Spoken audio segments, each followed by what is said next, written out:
balik tayo sa may Trident. Ano ba ginawa natin nung nakaraan? iMix na C18 pala nung nakaraan. iMix na C18.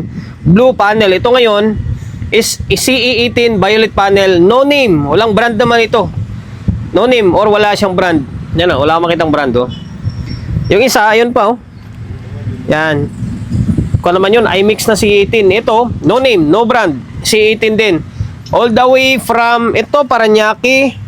Ay, Taguig pala yan, Taguig. Ito naman, galing Laguna. Tignan natin kung kanino galing to. Binyan, Laguna. Ayan o. Barangay Mamplasan, Binyan, Laguna. Okay, kay Sir Nobida. Shoutout sir ha. Maraming salamat sa pagkakatiwala mo ng unit mo rito sa akin ha. Okay. Ang issue nito ay nakaprotect. Ang ginawa din ni Bossing is nilinisan niya lang. Nung nilinisan daw, yun na, biglang parang may natanggal na pyesa or ano man yun, hanggang sa nagprotect na lang. And then medyo may kalumaan na rin kasi siya. Sulit na kumbaga sa serbisyo niya, sulit na rin kasi itsura nito malamang natagal na rin ito. Okay, kaya ngayon, ito yung dapat natin bigyan pansin. And then ito, nakuha na rin to sa akin, open up na rin ni Bossing to yung concern niya, itong isa ay lumobo. Pala naman yan, 15 na 80 volts. Pwede natin palitan ng 100 na 15 yan. Okay? Ngayon, ipakita ko sa inyo. Parang nawawala ako sa momentum ko ah.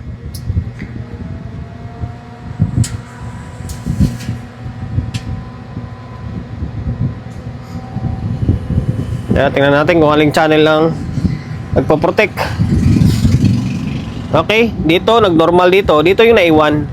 Sa my channel 2. Sa channel 2. Ngayon, pwede tayong magsukat ng biasing muna. Bago tayo mag-promote. Okay. Dami pa nating gawain. Tambak-tambak pa tayo. Kaya sa mga magdadala rito, willing to wait lang yung tatanggapin natin. Dito, ay, sorry. Wala naka-range sa may DC. Ngayon, dito ay walang bias. Bakit parang walang bias to? Nakuha na rin to, parang tad na rin ng repair. Okay, dito ulitin natin. Wala siyang biasing, no? 0. Tapos dito, parang wala lahat bias eh. Walang bias lahat. Wala, 0 siya, oh. Tapos dito, 0 din. Okay, bahala na. Skatihan na lang natin, ah. Ayan, ngayon, saan tayo?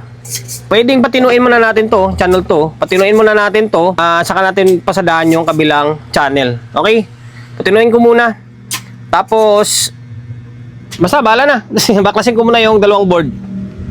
Binaklas na natin tong channel 1. Nabras naman natin ng konti-konti lang. Ito napansin ko, Phoenix bias na rin. Ito naka-fix bias na siya, oh. Pero parang sablay ang ginamit. Ang bias kasi ay 1.8 to. Brown, gray, red. 1.8 ito eh. 1.8K. Ang pagkakaalam ko, yung biasing nito ay na ginagamit ko is 2.7 eh. Hindi ko lang ma-sure. Pero ayon sa lista ko, ayon sa maiwagang listahan natin ay 1.8K ang gamit ko rito eh. Ayan, 1.8K to dito. Ngayon, babaguhin ko ito. Tapos, try natin kung lalabas yung biasing niya. Okay? Binago natin. Yung 1.8, sana ba yung 1.8 yan? Ayan. Ito. Focus kasi. Yan, 1.8 yan, tinanggal natin. Tapos, ang pinilit natin, hindi pala siya 2.7. 2.4 lang pala. Pag 2.7, pwede naman 2.7. Tataas ka ng mga 0.3. Kaso lang, siyempre, binababa natin ng konti. Mga 0.25, 0.26 lang yung target natin. Ngayon, 2.4 ang ginamit natin. Yan, dalawang 1.2. Yan, dalawang 1.2, equivalent ng 2.4. Okay, 2.4K yan. Kanina walang bias ha. Ngayon tingnan nyo. Kung natin. Yung isa, ganun pa rin. Nakaprotect pa rin yan. Tingnan nyo yung magiging kalabasan niya. Siyempre, magkakaroon na yan. Nung una, gumagana yon. Kaso, ang pangit na tunog nun. Ngungo ng konti. Oy, naka-resistance tayo. Sa biasing tayo eh. Yan, eto.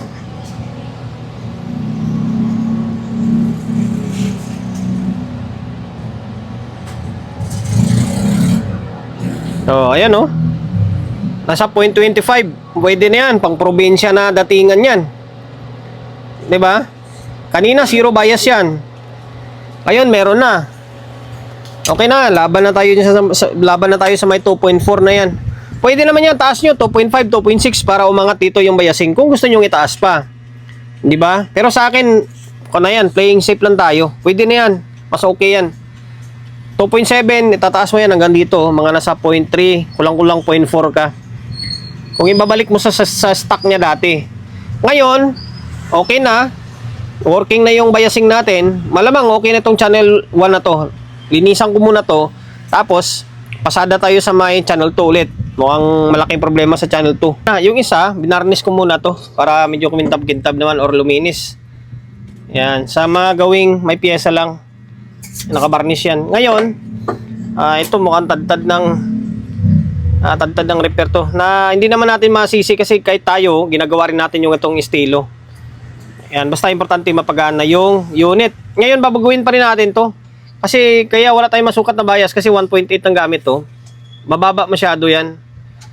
Palitan natin ng 2.4 tapos basta yung tipong pwede natin palitan dito, palitan natin kasi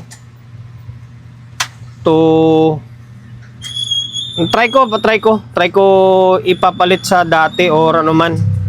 Sige 4.7 ganun talaga. Ang importante diyan mapagana. Tapos dito parang may mga napigtas, ano ba? May mga napigtas siguro dito eh. Okay. No, saludo ako sa gumawa. Nagawan din nila ng paraan kahit na yung ano tawag nito, yung mga SMD pinalitan. Siguro naka-protect siguro dati to. Yan. Try natin. Yung yan, yung mga ito hindi natin papalitan to kasi mahirap magpalit nito. Kung ano, na bakbak na kasi yung ibang mga cladding niya. Kaya stock na lang tayo or stick na lang sa ganyang pwesto niya or ganong tanim na pyesa. Ay importante maibalik natin yung bias niya tapos mawala yung protect. Ito may nakita ako parang nakaangat. Ito to. Value nito ay parang 5401. Yan, sa relay section ito. Sa relay section. Ngayon dito, hindi ko lang alam kung dalawang 220, edi 440. Parang 470 yata nakalagay dapat dito double check ko na lang. Okay. Yan, ngayon baguhin ko muna yung biasing nito. Kung ano yung nilagay natin sa kabila, yun din nilalagay natin dito. Dalawang 1.2 para magiging 2.4 siya. Okay? Ito na, napalitan ko na to Yan, 2.4 yan. Katulad lang din sa may isa kanina, dalawang 1.2. Wala pa tayong binago. Bukod dito sa may biasing niya. Focus kasi putik na yan.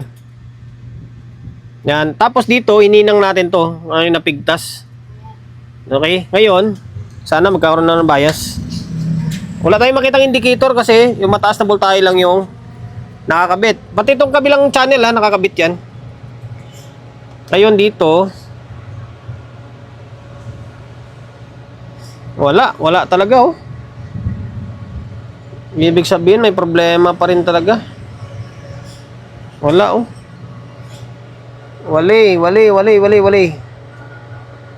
wala dito. Check natin dito sa may kabila yung Phoenix natin kanina. Ito baka tester natin may problema. Simple naman. Double check natin, baka tester lang may nagkuhan.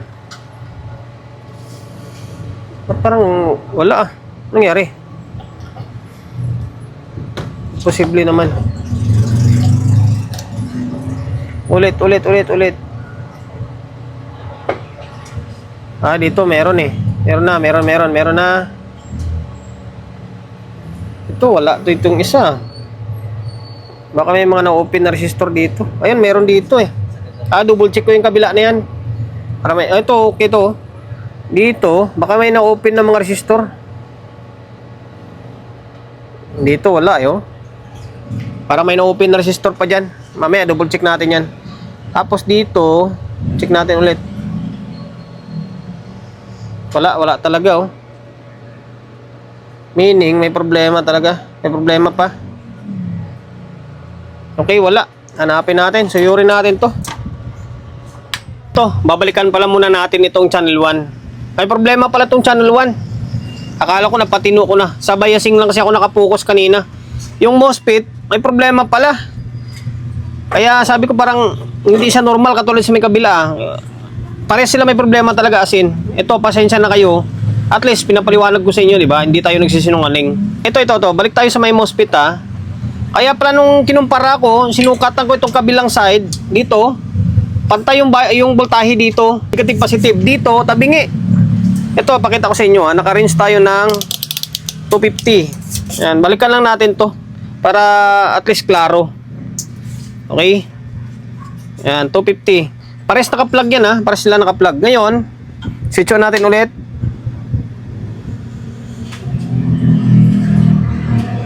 O, yan. May problema pala dito sa kabila. Nentik na yan. Di ko na... Ito. Pansinin nyo to. Ito. Tapos ground. Tingnan nyo, ha. Paano yung voltahe yan? Lalabas, ha. Tingnan nyo, ha. 25, 50. Nasa 100 plus. 100 plus yung voltahe, ha. Yan, o. Nasa 100 plus. Tapos dito. Dito, pansinin nyo.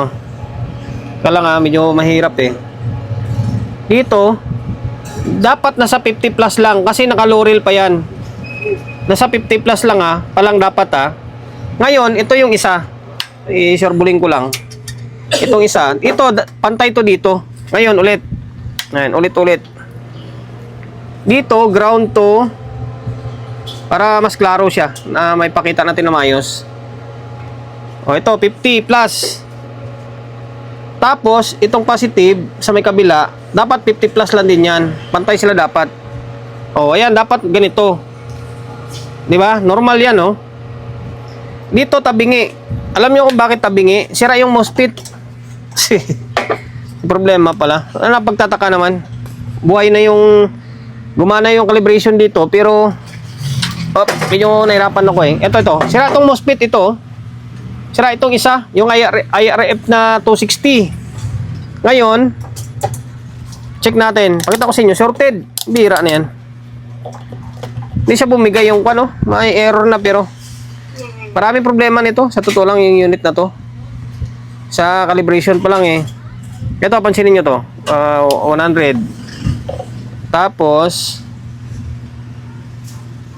kailangan ayun dito, tingnan nyo, short to. Shorted siya, oh. Shorted yan, no? Kahit saan mo siya ilagay, oh. Oh, short.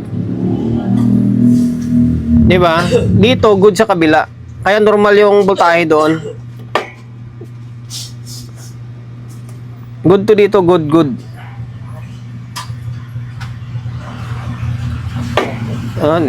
Hirap siya baon, eh, oh. Galang. Okay, hindi siya pumalo. Reverse.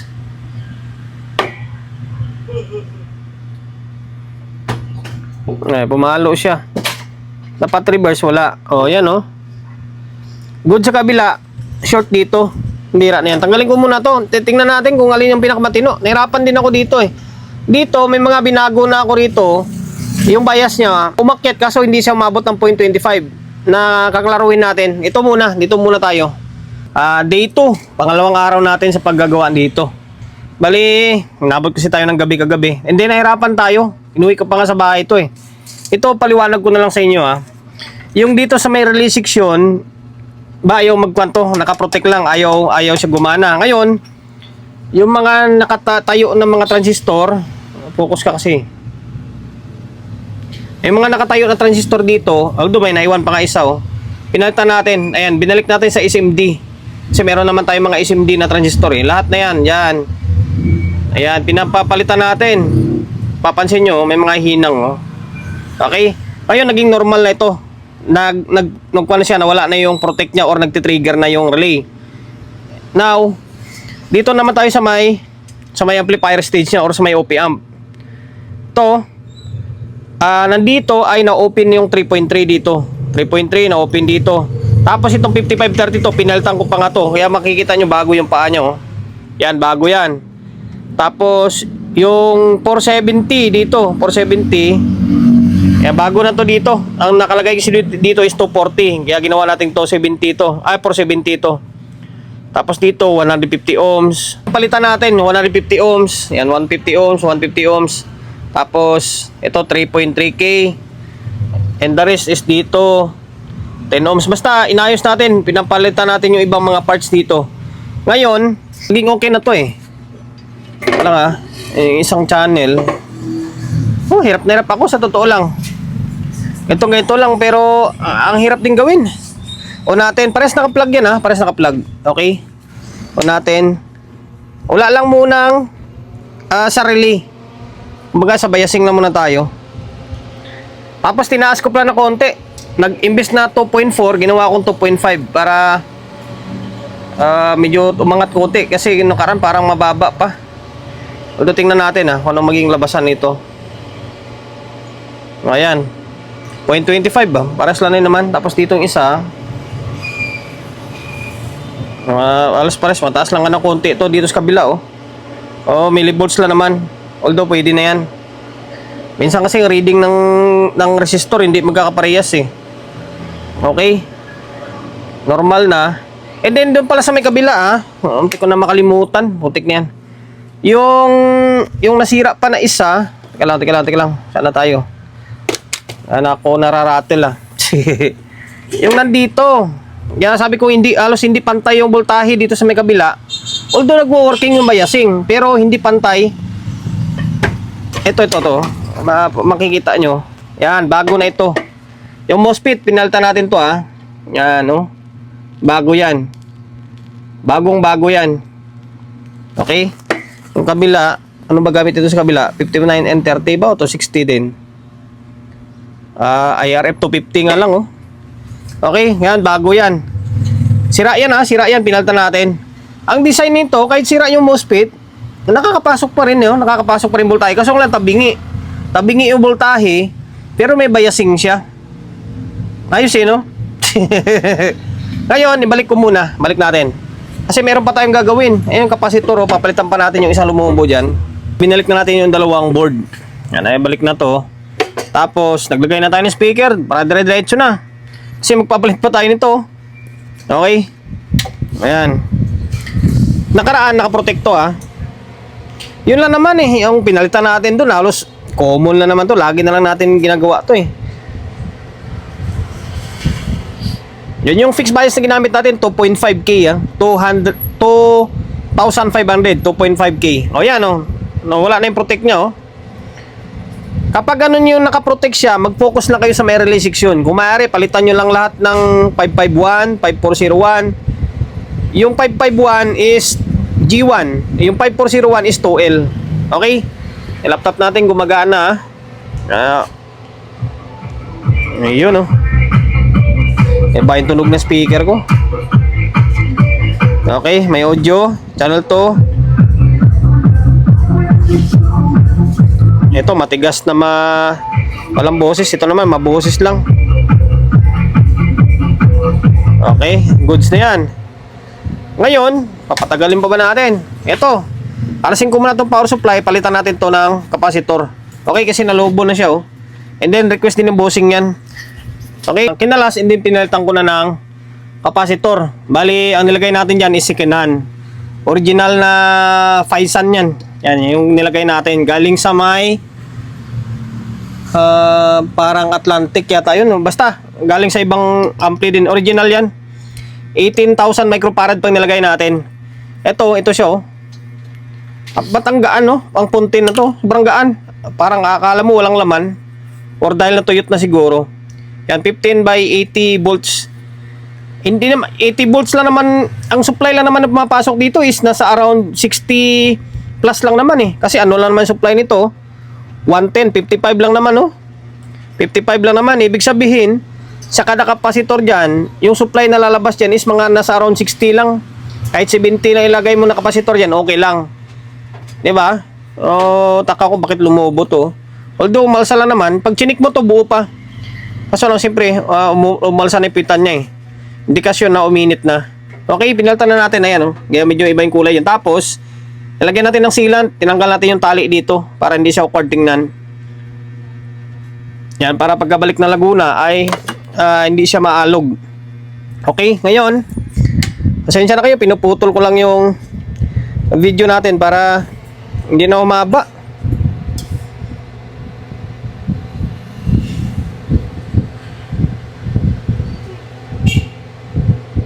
Ang tagal lang talaga yung delay nila nito eh. Okay. Tap-tap natin kanina pag gumagana yan. Patapos na yung music.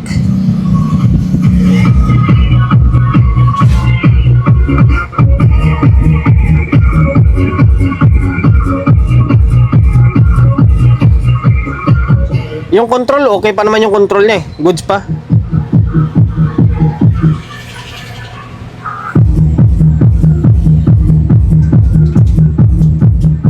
Okay.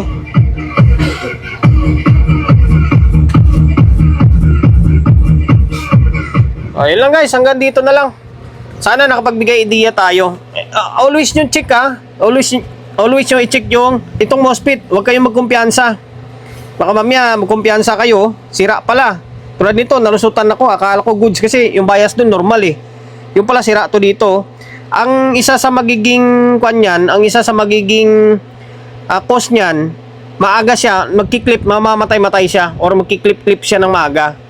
Kumbaga hindi siya yung nag-i-step ba kasi may problema yung itong MOSFET. Okay? Ayan. Basta kung ano yung pinakita natin sa video, gayahin nyo na lang or i-check nyo na lang. Okay? Yan, 18. C18 na no name, no brand. Ali, okay na to ah. Batos kapasitor, nilagyan, pinalitan natin ng yung lumobo ng parts na kapasitor, pinalitan natin. Okay? And then, sana nakapagbigay idea tayo. Sa mga kapwa natin technician lang lagi itong binabanggit ko. Kasi, sa mga veterans, baliwala sa kanila to. Very basic na lang sa kanila ito. Sisiw, kumbaga.